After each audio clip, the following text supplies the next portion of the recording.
So, all right. Well, that's good enough.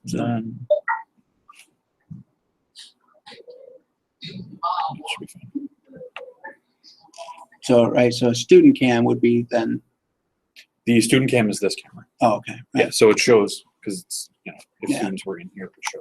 Right. Okay. All right. Well, we should be good to go then.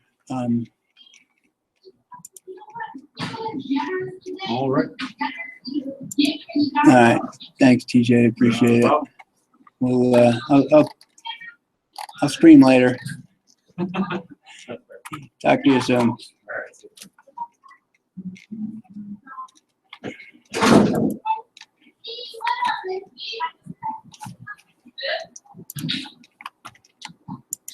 Dr. Carabin, the students are expecting to go to the lab, so they'll probably trickle in a second. I said, Doug down there to write them all. That's no problem.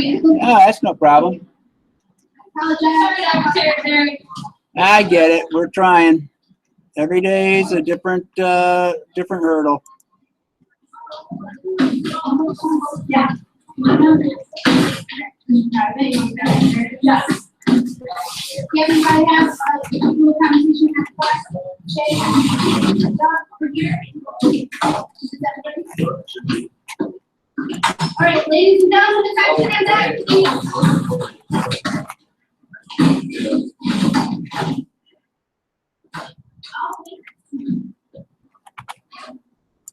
Where's my? Sorry about this. No words. All right, attention on deck, please. Free rest. Cahill. Campbell. Coleman. Corby. Abram. Livingston. Here, ma'am. Waukee. Morgan. O'Brien. Here, ma'am. Pickering. Urban. Waldrop. Winfield. Attend Hut. Seats.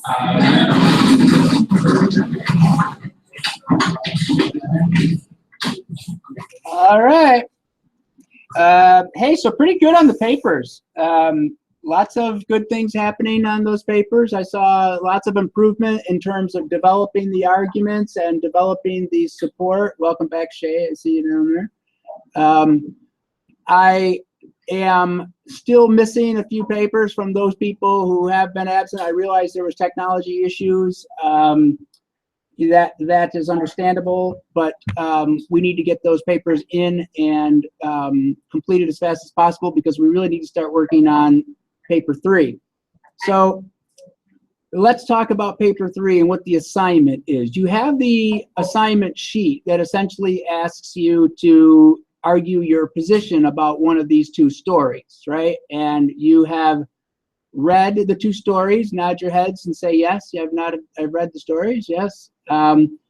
Young Goodman Brown's a little more difficult to understand because of the language, obviously, right? Good Man is hard to find. I think it's a little bit easier to understand. It's written in a more conversational style, but they're both dealing with a similar concept.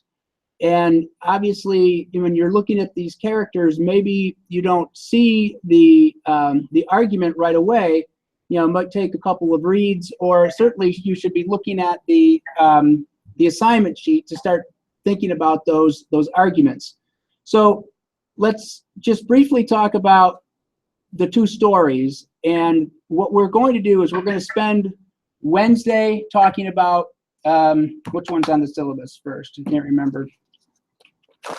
We're going to talk about A Good Man is Hard to Find on Wednesday, and then on Friday we're going to discuss Young Goodman Brown. So I want to talk about those stories in detail on those days, but today I want to get you set up for having those conversations. I mean, what I want you to do between now and Wednesday and Friday is I want you to establish the evidence for the argument. In other words, I want you to break these stories down. If you need to, maybe just in, bullet points. I need you to kind of, to look at both characters in both of the stories and to start, jotting down paragraph numbers or just events that happened in the story that would help you determine what would drive those arguments. So let's just talk generally for a second about the arguments. In A Good Man Is Hard to Find, we've got two characters really that the story revolves around, and that's the grandmother and the misfit. And it's really important for you to understand that they don't have names, right? That they are, that O'Connor is doing this on purpose because she's trying to establish these people as types, okay? So without the names, I mean, everybody else has names in here. These two don't have names because she wants you to see them as kind of characterizations of a particular type of human being. So the misfit is a ruthless murderer, right? He just goes around the countryside, does what he wants, steals, shoots people, does whatever he wants.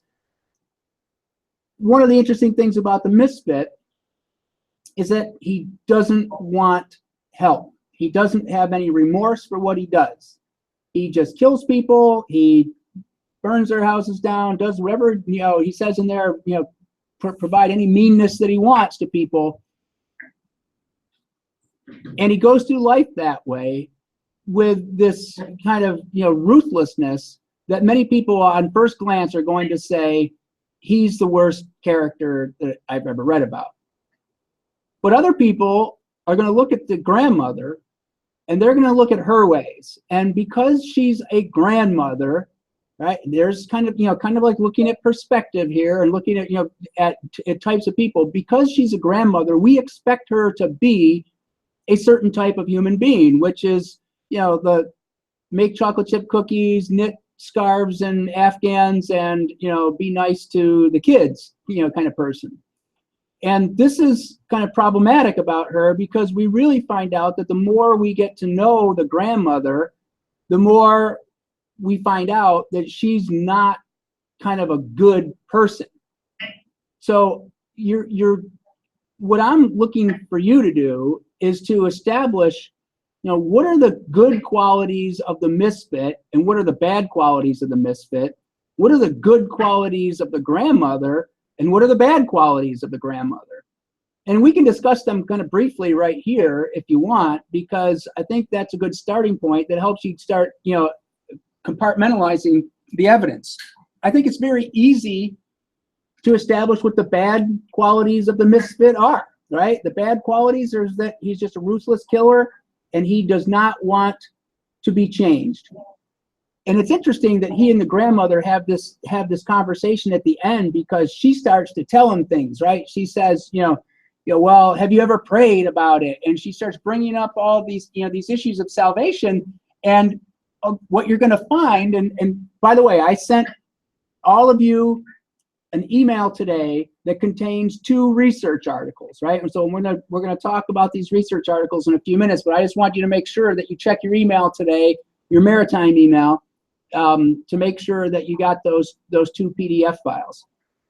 But essentially, I mean, what I'm doing here is I'm going to send you these research articles so that you can start reading what other people are saying about this argument that we're having as well, right? And we're going to incorporate these research articles, or at least one of them, into our papers when we write paper number 3, and I'll tell you about that in just a minute.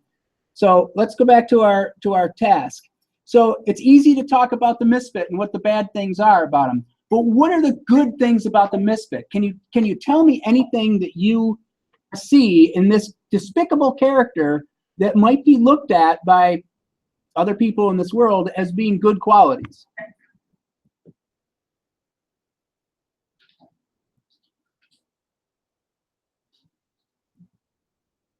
Yes, Shay. Maybe because he's ruthless, people won't be gonna run over him, that may be a quality. Okay, so he's got a strength of character, right? I mean, I think that sure, that's one thing that makes him unique, is that he's not willing to change. I mean, the grandmother offers him suggestions for change, and he goes, "I don't want any help. That's not who I am." What happens at the end of this story? What when the grandmother is sitting there, the misfit gets close to her face, right?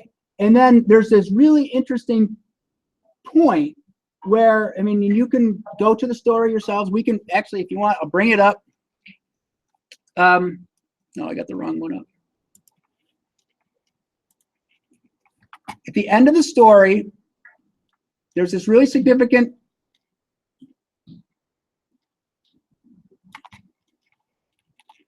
sorry.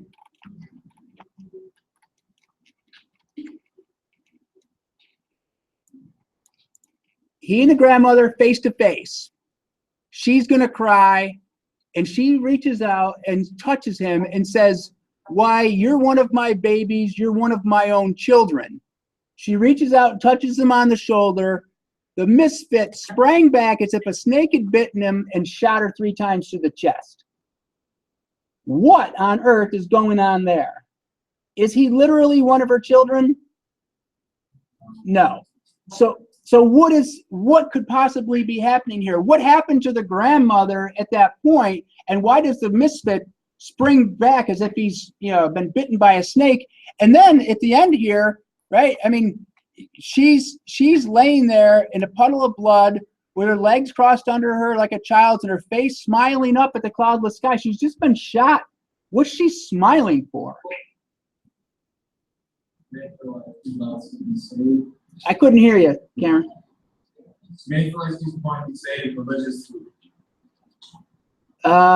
I still didn't understand exactly what you said. Your voice was garbled on this end. Says she may feel like she's trying to go be saved religiously. Okay, so is the misfit the guy who saves the grandmother? Is that his redeeming quality? Could that possibly be what's happening here? That the misfit, I mean, look, I don't know what to do with this part of the story, right? When he shoots her through the, in the chest, and she's laying there with her face looking up at the sky, right? And so we kind of have to stop and go back. All right, so what are the good qualities of the grandmother? Well, the good qualities of the grandmother are that she's a grandmotherly type person, right? And she's a busybody, and she's other people's business, and she's trying to, help the family. But in actuality, everything that she does is, leads to disaster, right? It's her cat that she smuggled on the trip that causes the car accident, right? It's her behavior a lot of times, right, where she convinces convinces her family to go look for this house, all to do what? So that, she can follow up on some kind of, tall tale that she heard. So she has these negative qualities about her that make her a busybody, and she's got more qualities that we can talk about next time that are worse, right? And we'll get to those. But at the end here, I want to know why she's smiling up at this cloudless sky. And this is something you got to write down, and you got to try to figure this out, right? You are going to read the words cloudless sky about 20 times in the last few pages of this story. O'Connor is doing something. She's creating an image. She's creating a symbol. She's doing something with that cloudless sky because she's trying to encourage us to figure something out. So what's going on? There's a cloudless sky. A woman is shot in the chest, and she's laying there looking up at the sky, smiling in her death. So what does that mean? Does that mean that she was somehow redeemed? Maybe. I don't know.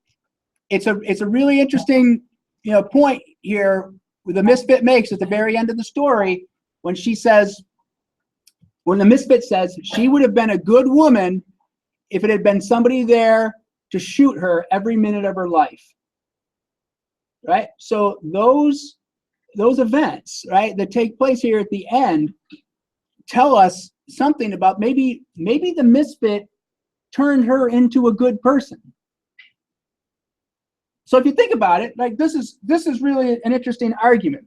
We got a guy that runs around the country and kills people and steals and burns people's houses down, and it has absolutely no regard for anyone else, but yet he's a vehicle for the grandmother's salvation.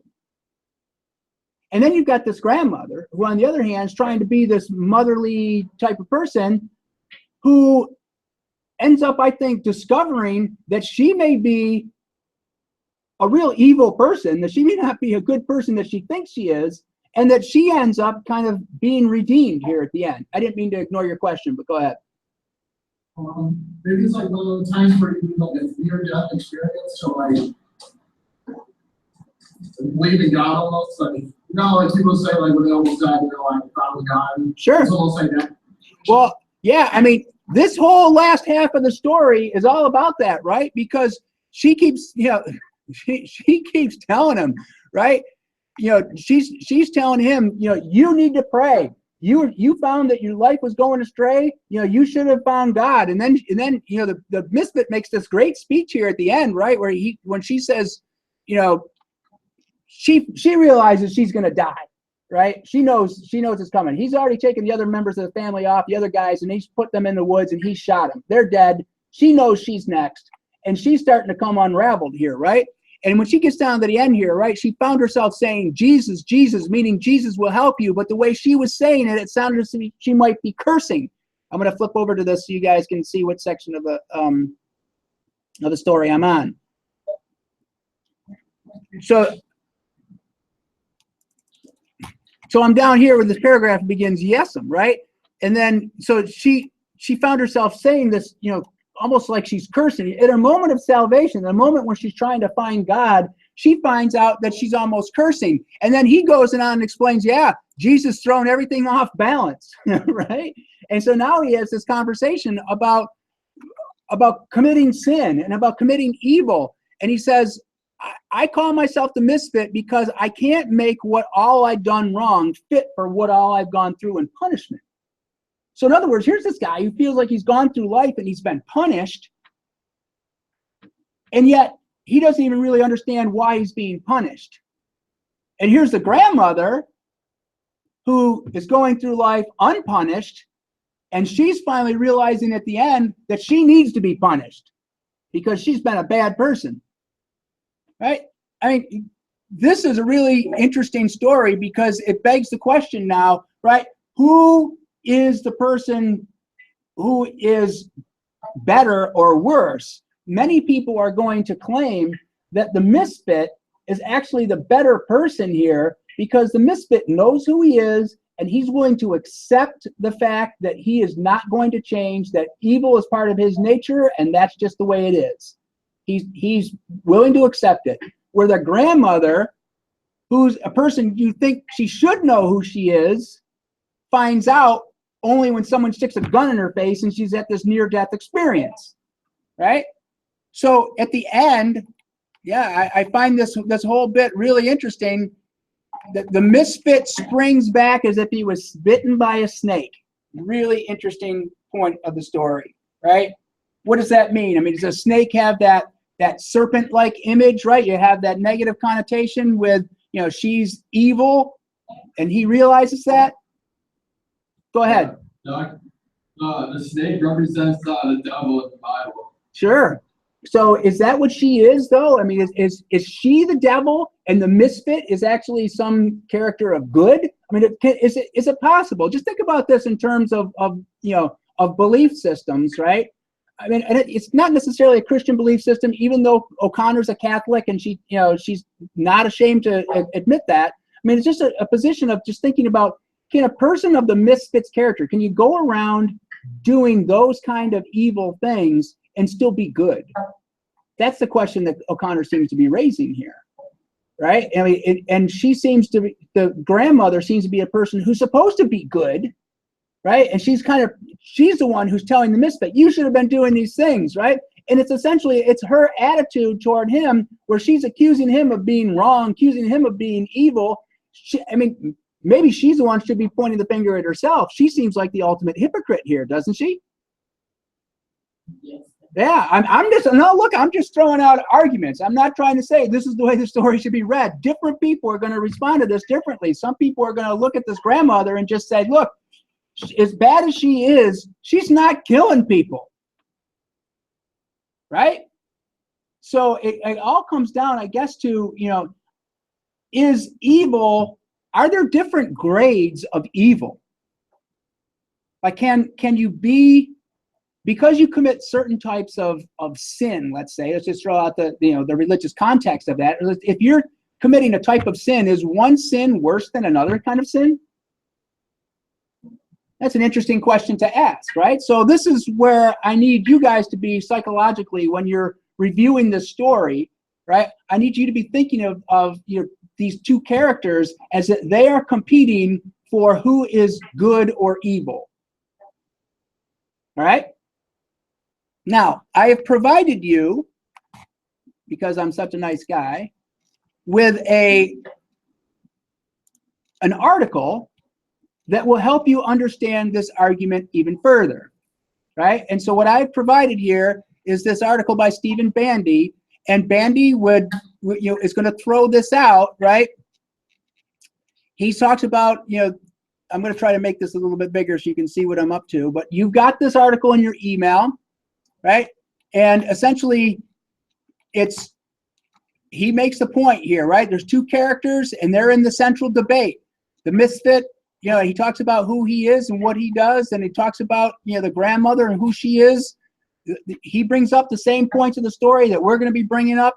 This is going to be, Bandy is going to be taking a position, and that's all I want you to recognize it as, right? He is just another person, another voice in the argument. I'm not saying that this is the right perspective. Let me get myself back on here so you can see my demonstration, right? Bandy is, I'm not saying that Bandy's position on this is right. All I'm saying is that this is one perspective. You can agree with it or you can disagree with it. And this is what I want you to be focused on as we get into the writing of this paper, because now you're going to be considering two different perspectives. You're going to be considering your perspective on what you think is who's the more evil character, and you're going to be taking into consideration what Bandy has to say, and you're going to be trying to argue either with or against Bandy as you're making your point. Everybody understand what's going to happen in this paper? So you're going to be adding research. You're going to be integrating Bandy's arguments in with your own interpretation to try to make some sense out of your interpretation and what he's doing. Look to see if he's making a good argument. And if he's not, argue against him. If he is, then support what he said. Use what he says to support your argument.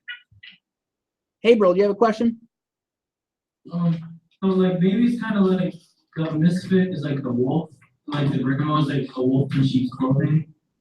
Yeah, that's a really good analogy right there. Yeah, so she kind of the wolf and versus the wolf in sheep's clothing, and this is the argument that a lot of people will make, is that they would rather deal with the wolf because they know that the wolf is coming, right? So that's an interesting perspective. If you want to take that perspective, that's a good one.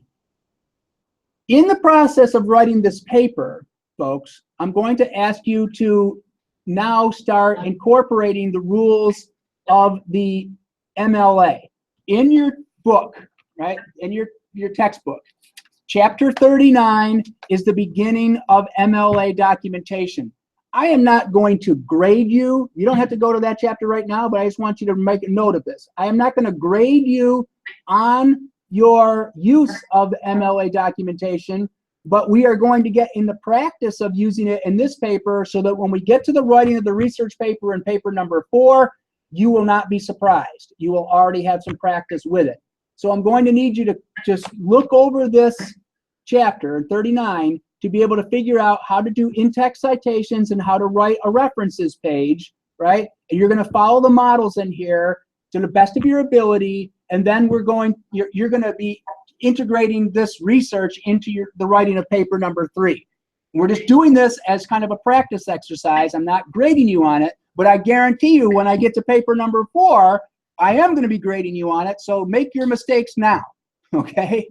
So it's kind of like with paper 1 and paper 2, right? We kind of use paper 1 to set us up for paper 2. We're using paper 3 to set us up for paper 4. And what's going to happen with paper 4 is I'm going to ask you to find research out there about stories and looking at both perspectives and research articles from both sides of the argument and trying to manage all those different issues with your interpretation and to make sense of it all. And it gets pretty complicated. So you got to be organized. You got to know where you're going, and you got to know what the research says in order to integrate it into your argument. If it sounds complicated, it is. If it sounds demanding, it is. But this is the nature of the course. All right. So that's one side of the equation. If you are interested in the other story, right, then we can go look at Young, Goodman, Brown, right? And young Goodman Brown is a really interesting perspective here, because now we're looking at almost the same argument, right? You've got this guy who is trying, we're talking about Puritan colonial America, right? We're talking about like 1620 kind of stuff here, right? Where you have a group of people who are, religiously preoccupied, right? They're concerned about evil and sin. And at this point in time, you should know, right? We're talking about because of the relationship of Hawthorne's grandfather was a judge in the Salem witch trials, right? So when they were burning women at the stake for being witches, Hawthorne's family was intensely involved with that, right? So Hawthorne has a personal connection with the Salem witch trials. Not that that matters to the story, but the point of this story is that the concern about witches, the concern about evil, and a concern about who is evil, right, was pervasive in these people's thinking. They wanted to know if they were good, right? And they believed that certain people were essentially chosen by God to go to heaven. And that other people, no matter really what they did, were not chosen by God, and they weren't going to heaven. And that was part of the Puritan problem, right? Is that nobody knew who was chosen.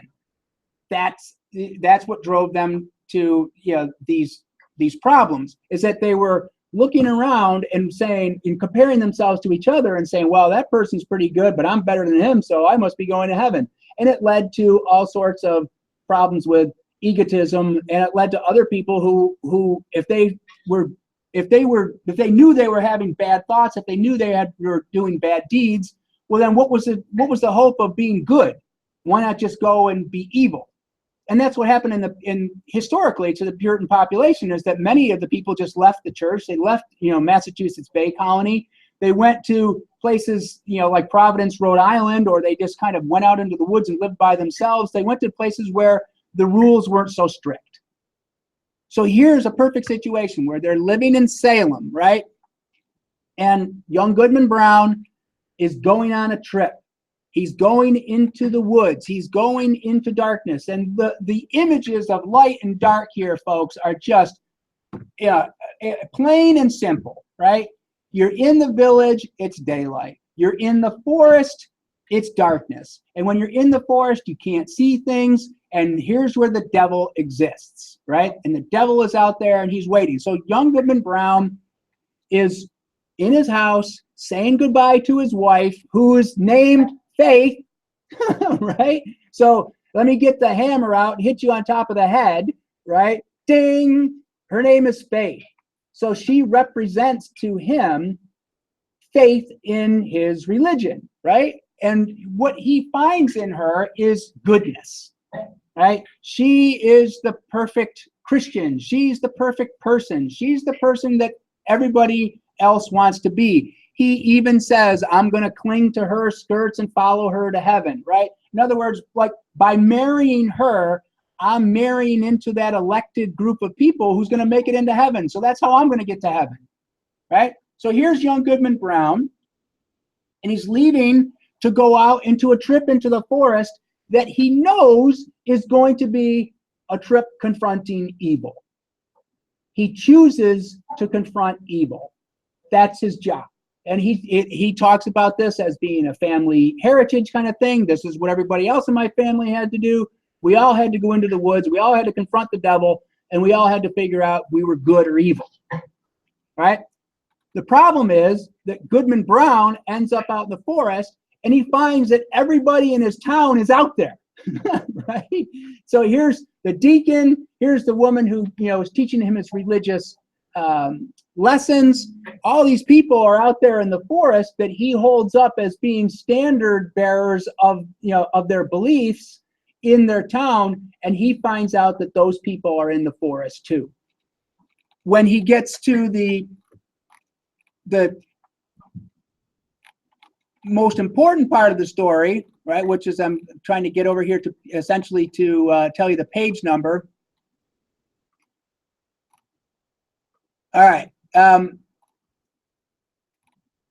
Around page 12, right, is when there's a ceremony going on out there in the forest. And about page 12, you're starting to see the people in the town congregate around this, around the devil, and the devil comes out and says, "Bring forth the converts," right? And the person being converted is his wife. She's the star of the show, right? So she's kind of being baptized into evil. So here's all these other people up there. Here's all these people that he goes to see every Sunday morning, people he sees in church, people in his community are supposed to be these good Christian people, and they turn out to be devil worshipers.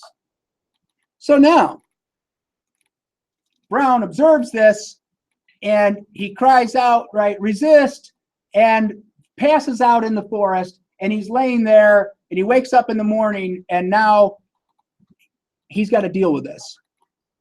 So he goes back to his village in the morning, and he finds that everything is right back to normal. All those people are doing the same things. The preachers are practicing for their sermons. The people who teach religious lessons are still teaching the religious lessons. His wife Faith comes running out to meet him and kisses him openly in the street. And Goodman Brown shoves them all away and essentially condemns all of them and tells them all that, you're the evil ones. And the last lines of the story here, right?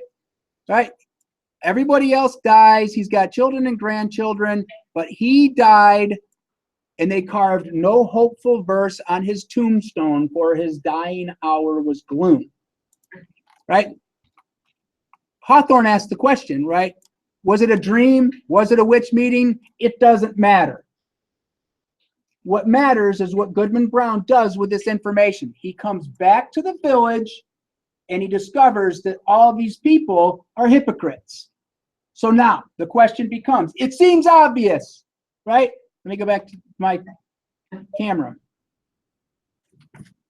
It seems obvious that Brown is the good guy and everybody else are the evil ones, right? Because they're out there in the forest cavorting with the devil. But let's look at this, right? Is it possible, if you're looking at it from the other perspective, is it possible for all people to be good all the time? Is it possible for people to not have sin, to not have bad thoughts, to not do evil things, to not have a bad day? Of course it's not possible. So here are these people out there who have a regularly scheduled visit with the devil, and they're essentially just isolating their evil to Saturday night. But Sunday morning, they're all in church trying to repent their sins. Goodman Brown is thinking to himself, man, all of these people are evil. And because they're evil, and they pretend to be, he thinks that they're just pretending to be good, and at heart, they're evil. But in doing that, is Brown not judging them? Right? I mean, is Goodman Brown? Brown dies a miserable man. He doesn't recognize that this is how the argument's going to go, right? Some people are going to see Brown as the good guy, and he was corrupted. He saw this evil happening with the townspeople, and he feels cheated. He feels disgusted by the people around him because they're supposed to be his religious mentors and his leaders, but he finds that they are human. So shouldn't Brown, and this is where the argument comes in, right? Some people are going to look at Brown and say, look, Goodman Brown, you're just as evil as they are. You just won't admit it. Brown is looking at this as like, I'm good. I'm trying to be good. I'm trying to resist evil. Why would I tempt myself? I don't want to be evil. I don't want to be a hypocrite. But is that possible? So we got to look at this from the perspective of who's the worst group? Is it the townspeople for admitting their sin, admitting their evilness, right? And then trying to manage it? Or is it Brown? Is he the worst person because he won't admit that he's human, that he thinks that he is somehow immune to sin or immune to evil? Does he think that he's perfect? And isn't that one of the greatest sins of all, being prideful? So I'm willing to take any of the conversations you want to have, but I also just, I know we're running out of time here, but I also wanted to show you, right, that in this, before I take any of those questions, I sent you an article, right, and it's all about imagery in Hawthorne's Young Goodman Brown. And all this imagery is, if you take a look at this, right, he starts out talking about the same things that I talk about. They carved no hopeful verse on his tombstone, and here they go. Literary critics have interpreted the significance of Goodman Brown's experience in many fashions, and here we go. And he's going to do this article right here by Easterly is going to do the same thing that we're doing. I'm not saying that it's right. Let me go back to my camera so that you can see my face, right? I'm not saying that this Easterly's interpretation is correct. She's just taking a position, just like you and I are taking positions when we read the story and when we write about it. She's using evidence. You're using evidence. You're both looking at the story. You're thinking about things. She's just using imagery of a certain kind in order to help her make her argument.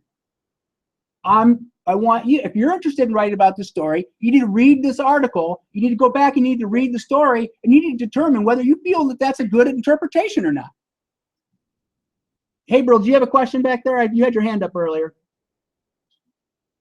Oh, so we're choosing either one of the stories? Yeah, you can pick one, and you need to use the article to help you write the paper. But you need to do it in the same fashion that you did papers 1 and 2, which is to establish the argument, right? Talk about the argument from your perspective, talk about the opposing argument and why that's ineffective, and then wrap it up. But it's all about adding a piece of research to help you make that argument. Or if you disagree with the position that this research is taking, then you need to have a little intellectual battle with this person.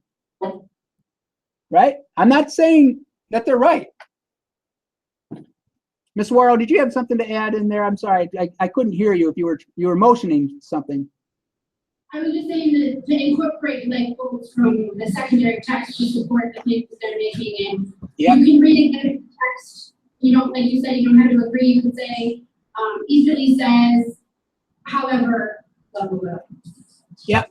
So, and that's what we need to be able to do with research, is that we need to recognize that research is just interpretation just as much as we have interpretations. We're not saying that they're right. We're not saying that they're wrong. All we are doing is arguing on the strength of evidence, right? And that means we go to the text and we look at the evidence that's there and we deal with everything that's there, not just the pieces that we like. Right? And that's the key to this, is that we're trying to figure out what where is the majority of the evidence? Where is the strength of the evidence? So you need to figure out who's worse or who's better. Is it the grandmother? Is it the misfit? Is it the village people or the townspeople in Salem, or is it Brown? Right? That's where your argument needs to come in. But now, I mean, if you're smart, you go back and you pull this story up tonight, you read through the story and you start marking specific elements of it to help you make your argument, right? Start pulling together some of the evidence. Start looking at the research article and start saying, what do they use for evidence? What perspective are they taking? How are they making their argument? Because I'm all for, if you look at that research article and you don't like what they're saying, or if you don't think that that's right, then by all means, take the intellectual challenge and argue against it. Dr. Terry, is there a list of works cited on the resources that you provided? I'm sorry, say that again. Is there a list of works cited or a reference page on the 2 articles? I will send all that information in the next day or 2. So because I think that information, I mean, it's just, we're operating kind of out of no book. So I'll send you this. And folks, you need to make sure that you have a Damon ID number. Were you assigned a Damon ID number? Well, It's like an 8-digit number. if you can get in the Blackboard, you have been issued it, so I'm not sure if it's, through the Blackboard thing. Because we're going to be doing research in the next couple of weeks, and you need to be able to access the library in order to do it, right? So next week we're expecting, and Ms. Warrow, I got to talk to Colonel about this and get it set up for how we get these guys up to the library to do that informal training, in how to access sources and those kind of things. But we'll have that conversation over the next couple of days. So I just put in a request for the buses, hopefully, as long as there's under 14 people total, I can drive them Okay. to Dayton. Will they be able to stay? Will they be able to stay later than 2 o'clock though? I mean, they'll have to miss that 8th period, right? Yeah. They'll, it would be, is it like a field trip kind of day, so they'd be available through 3:30. Okay, And, that sounds good. All right. yeah, and then if they made special arrangements, they could get picked up from David. Okay. All right. Good. All right. So, do you know what the task is ahead of you? Is everybody is on task? I mean, I need you to recognize this is going to become more and more complex as we're moving forward. It just, if you got questions, by all means, you ask. I mean, but if you know what you're doing, then just start the process. Divide things up. Get your, make a list, make a chart, start putting information in paragraph numbers, page numbers, start figuring out the quotes that you want to use. We're going to have detailed conversations on Wednesday and Friday. I need you to come to class telling me, hey, this is who I think is more evil person. This is why. Here's my evidence. All right. And we're going to hash it out Wednesday and Friday. Good men is hard to find on Wednesday. Young Goodman Brown on Friday. Everybody got it? Sir. All right. We'll see you then. Thank you. Thank you, Dr. Carrier. Thank you. We'll see you on Wednesday. We certainly will. We'll do this again, okay? Sir. All right. Bye-bye. Bye.